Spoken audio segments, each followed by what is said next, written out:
জীৱনটো যেন ফাকুৰ দিনটোৰ দৰে, যাৰ মন গৈছে আহিছে, ৰং দিছে আৰু উভতিছে।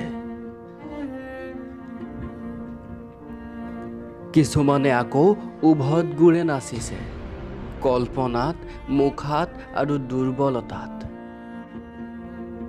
কিন্তু জীৱন যুদ্ধত ময়ো আজি ভাৱৰীয়া। মই জানো তুমি ভাও দি ভাগৰি নপৰা। তোমাৰ কৌশল, মোৰ প্ৰচেষ্টা অব্যাহত।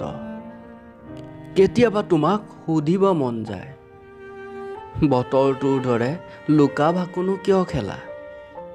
দিন ৰাতি হবাচোন, সুখ দুখবোৰ ভগাম। আশাবোৰ মৰহিলে সঁহাৰিৰ জানো মূল্য থাকিব?